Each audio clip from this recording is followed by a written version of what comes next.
After a year and a half of war, the IDF brought journalists into the Morag Corridor and the Rafah area in the southern part of the Gaza Strip over the last 24 hours. Senior commanders declared that Hamas was playing for time. Our move proved it can't continue, while adding their belief that the military pressure on Hamas will speed up the hostage releases. And meanwhile, in a joint IDF Shin Bet operation, Ahmed Mansour, a senior Islamic Jihad terrorist who took part in the October 7 massacre, was eliminated. One of roughly 200 terror targets which were struck over the last 72 hours alone. But even more dramatic action might soon occur, as Israel is reportedly on the verge of an unprecedented step against Hamas. In light of the deadlock in the hostage release talks and amidst the worsening humanitarian situation in the Gaza Strip, Israel is considering wide-scale arrests of terrorists that were freed in past deals, a move that previously discussed but shelved due to the defense establishment reservations. And speaking of defense, to understand Hamas's fighting style, one must take into account the exposure to dangers and the new reality in the Gaza security buffer zone. So, about 15 new outposts have been deployed in the buffer area set up on the Gazan side of the border, but the incident in which tracker Galeb Nassasra fell near Outpost 40 over the weekend illustrates the threat to our soldiers. We are dealing with a reality in which the terrorists use hit-and-run tactics, emerging from tunnels to fire anti-tank weapons at our troops and then dive back down into the tunnels before they can be hit by any return fire. These tactics also include ambushes, booby traps, and roadside IED attacks like the Americans faced in Iraq 20 years ago and in Vietnam 60 years ago. So amidst these tactics, the IDF admits that the buffer zones must be expanded, adding that otherwise there will be no security for residents returning to Nahal Oz, an Israeli community on the border with Gaza. As if to drive home this point, Hamas published harsh footage of last Saturday's ambush, which resulted in the demise of Major Sergeant Galeb Suleiman El Nassasra, 35, from Rat, a tracker in the Northern Brigade of Gaza Division, and several of his comrades that were being wounded. And in related news, newly appointed United States Ambassador to Israel, Mike Huckabee, has rejected a request from the World Health Organization to press Israel to allow humanitarian supplies into the Gaza Strip. Instead, Huckabee issued a statement saying, "So we call upon Hamas to sign an agreement so that humanitarian aid can flow into Gaza to the people who desperately need it. When that happens and hostages are released, which is an urgent matter for all of us." And speaking of Ambassador Huckabee, stay tuned to TBN Israel to see our exclusive interview with him, which we were privileged to conduct at our Jerusalem studio on Sunday. And meanwhile, on the northern border with Lebanon, we'll have details of the close cooperation uncovered by our troops between Hezbollah and the Islamic Revolutionary Guard's core secret units. And speaking of Iran, the Ayatollah regime is accusing Israel of trying to sabotage the talks with the United States by forming a coalition aimed at undermining and disrupting the nuclear talks against the backdrop of the leaked reports about a strike plan that was cancelled on Trump's orders. Among the Iranian rhetoric this week is bolster about the negotiations and a threat to carry out another ballistic missile strike on Israel. To be fair, we must remember that Israel is making no secret of its plans and preferences for a comprehensive military strike on Iran's nuclear facilities, which would also be very likely to decapitate the Iranian regime. However, the Americans are also making no secret of their preference for the crisis to be resolved through negotiations, and officials have repeatedly said that negotiations will continue. However, Washington is not the only one negotiating with Tehran. Monday saw an announcement by Russian President Vladimir Putin that he has signed an accord ratifying the Comprehensive Strategic Partnership Agreement with the Ayatollah regime in Iran. In a related story, the United States continues to pound the Houthis in Yemen, and the population of that country is blaming the Houthis for bringing destruction upon them and also for hoarding vital supplies like fuel for their own use and denying the ordinary people access to them. The American strikes are continuing to produce casualties, but the Houthis continue to be defiant, declaring that they will not allow these strikes to force them to stop attacking Israel. So we have a lot to talk about today, so let's dive into the details. I'm Yair Pinto, and this is your Boots on the Ground report about what is happening in Israel on day 565 of the war against Hamas, Hezbollah, the Houthis in Yemen, the Shia militias in Iraq, and all the other armed groups operating in this region under the auspices of Iran's Islamic Revolutionary Guards Corps, the head of the axis of evil in the Middle East. And the moment before we begin, I want to invite you to press that subscribe button so you stay tuned to the truth in real time and never miss another episode of Boots on the Ground. Now, I need to tell you a few things about the dangerous routine of IDF soldiers on the Gaza border. This is a landscape defined by sand or asphalt, concrete, and a few hundred meters wide that separates the gates of the border fence with the Gaza Strip from the roughly 15 new outposts that were established there in the past year. Because of the resumption of the IDF's limited fighting inside the Gaza Strip about a month ago, the Hamas battalions have moved into a defensive posture and pulled back, mainly into the cities of the displaced. This is a force estimated to include about 20,000 terrorists, most of them with only minimal training and poorly equipped, but nonetheless dangerous. The aim of withdrawing them now is to preserve them for future battles against the IDF. However, just because they're engaged in a strategic withdrawal doesn't mean that they don't come out of hiding to attack IDF troops when the opportunity presents itself. These local hit-and-run attacks can be very costly, as we found out just recently on Saturday. On Monday, Hamas published video footage of the ambush that left Major Sergeant Galeb Nassar and several of his comrades that were wounded. So we ask you to join us in praying for these wounded IDF soldiers and especially for their families. And looking at the big picture in the Gaza Strip, Israel's intelligence echelon believes that if significant progress is not achieved by the date that will be set, the trend of military action will change. While the focus in recent weeks has been on achieving a deal, the direction is expected to shift to a return to more direct and massive fighting as was conducted before the ceasefire. At this stage, the goal will no longer be only to create a framework for the release of the hostages, but to strive for a clear defeat of the Hamas terrorist organization and its rule over the Gaza Strip. And sources familiar with the process warn that the next stage of fighting could be problematic for the hostages that are still held in the Gaza Strip. Therefore, Israel is still examining whether the mediators can be given more room to maneuver before making the dramatic decision. The possibility of changing the combat objectives is being considered in light of broader political considerations, but is accompanied by a growing sense of urgency on the part of some cabinet members in Israel. In a related story, recently arrived United States Ambassador to Israel, Mike Huckabee, issued a statement on Monday rejecting a request by the World Health Organization to pressure Israel to allow supplies into the Gaza Strip. His statement read as follows. Hello, I'm Mike Huckabee, U.S. Ambassador to Israel.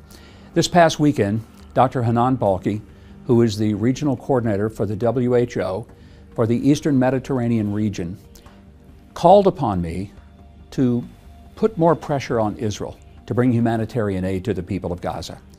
I appreciate the message from Dr. Balki, and today what I would like to suggest is that we work together on putting the pressure where it really belongs, on Hamas, to give us the opportunity to open up those humanitarian channels. So we call upon Hamas to sign an agreement so that humanitarian aid can flow into Gaza to the people who desperately need it. When that happens and hostages are released, which is an urgent matter for all of us, then we hope that humanitarian aid will flow and flow freely, knowing that it will be done without Hamas being able to confiscate and abuse their own people by not allowing those resources to get to the people who desperately need it.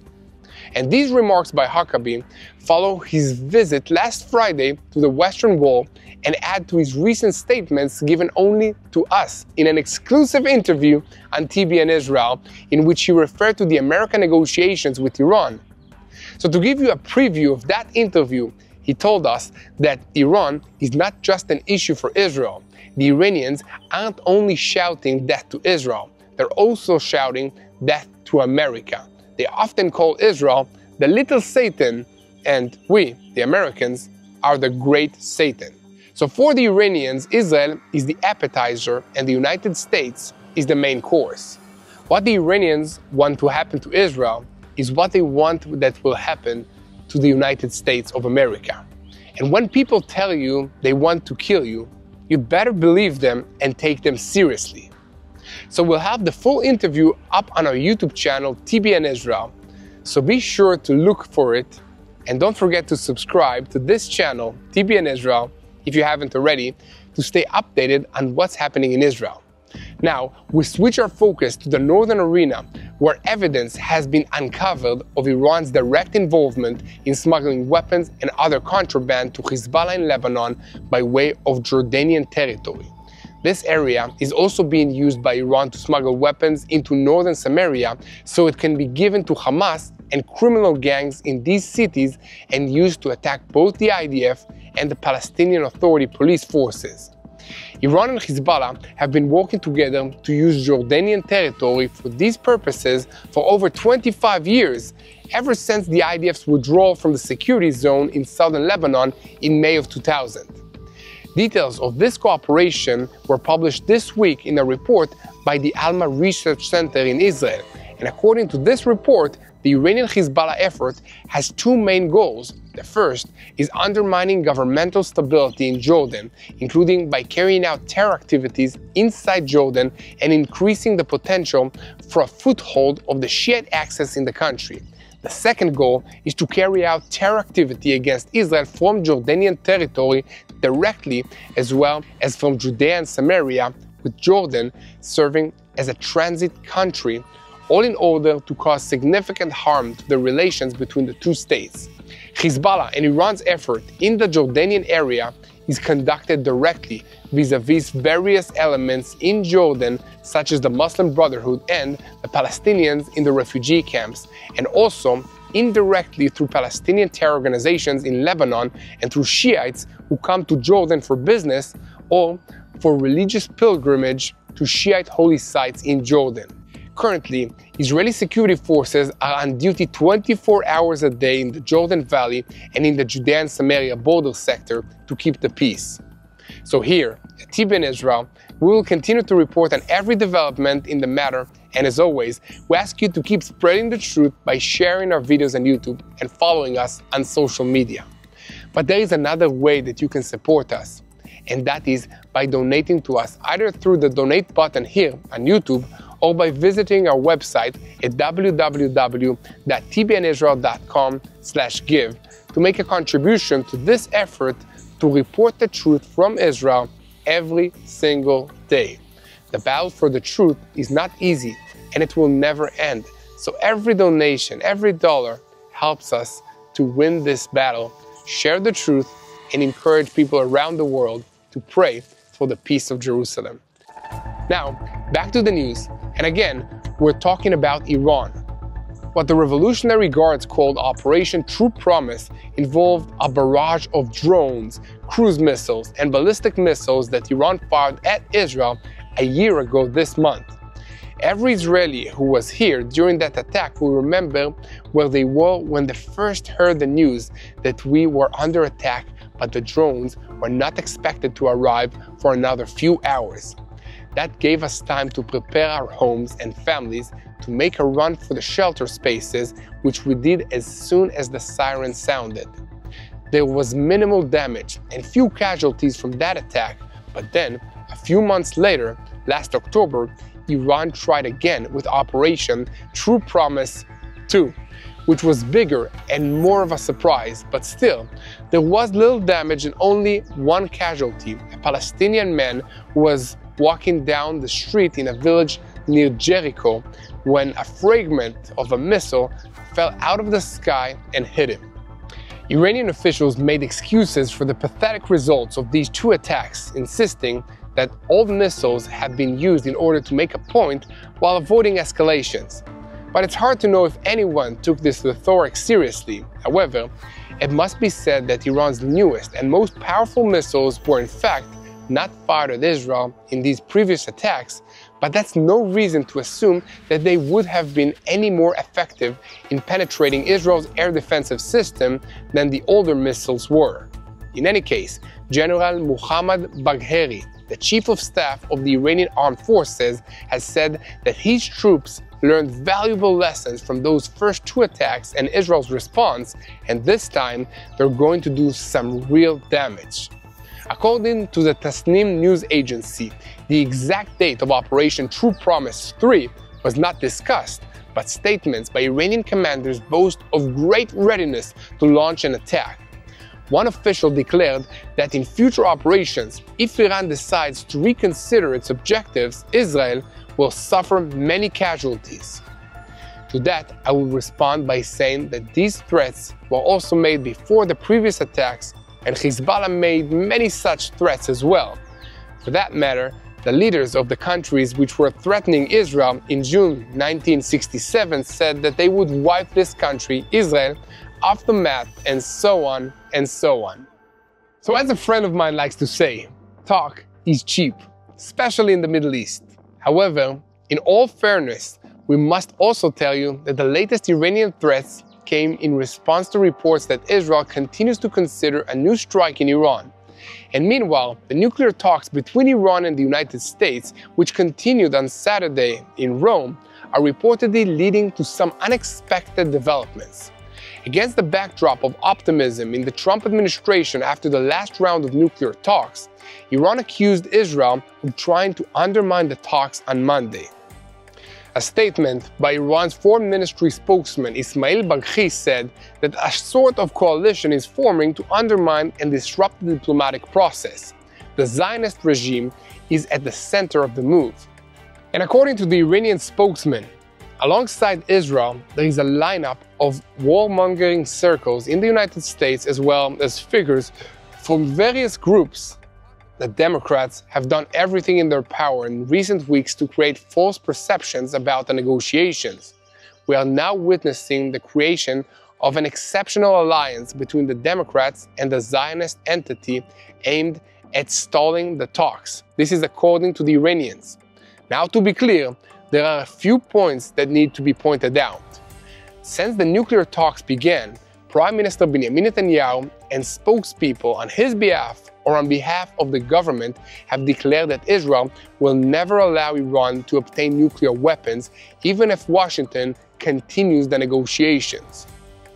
In the special statement he delivered on Saturday night, Netanyahu said, "If it were not for the severe blows to Iran's axis, we would not have changed the face of the Middle East. We would simply have continued living under an existential threat. I'm committed to preventing Iran from obtaining nuclear weapons. I'm not giving that up, not letting go of it, and not backing down from it. Over the years, I have led moves to harm Iran's nuclear program. Without these actions, Iran would have had nuclear weapons already 10 years ago." Another development we should pay close attention to is that on Monday, Russian President Vladimir Putin signed an agreement approving the Comprehensive Strategic Partnership Agreement with the Iranian regime.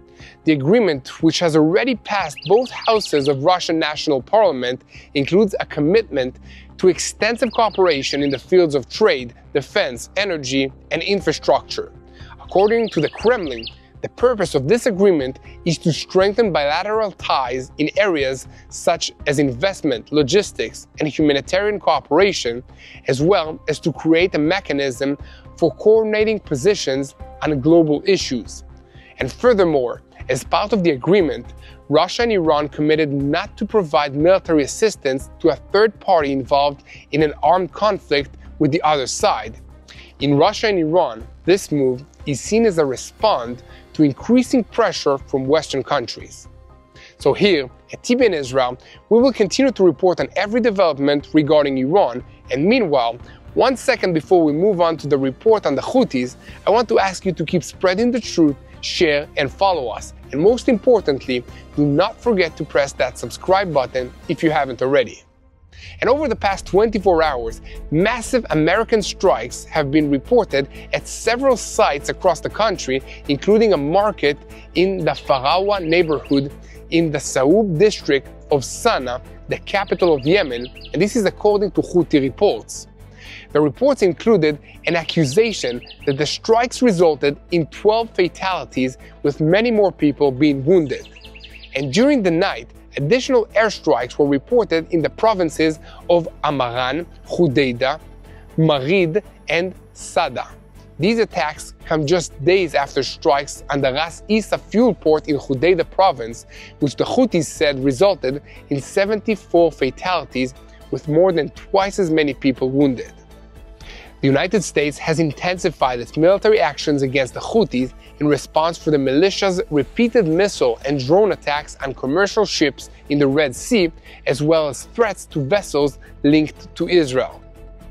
Also, it's important to remember that the Saudi Ashrak al-Awsat news portal reported from sources last week that the Houthis intentionally published false locations of the American strikes. It was claimed that they announced hits at sites other than those that were actually attacked, believing that this hides information from the Americans. As noted, the Houthis asked Yemenis in the areas under their control to avoid discussing the location of the strikes and the damage in an effort to conceal information from the American side, and have increased arrests and surveillance in an attempt to prevent leaks. So here, at TBN Israel, we will continue to report on all the developments related to the Houthis in Yemen. I want to call on you to keep praying for Israel. Pray for peace between Israel and our neighbors in the Middle East. God can make that happen. And most importantly, pray for our hostages who are still held in the Gaza Strip by Hamas. Pray for their swift return home. Pray for the IDF soldiers that are risking their lives defending the people of Israel in the Gaza Strip, in Lebanon, in Syria, and in Judea and Samaria. And most importantly, pray for the peace of Jerusalem, because remember, this is a spiritual war, and we need your help in prayers, because prayers work.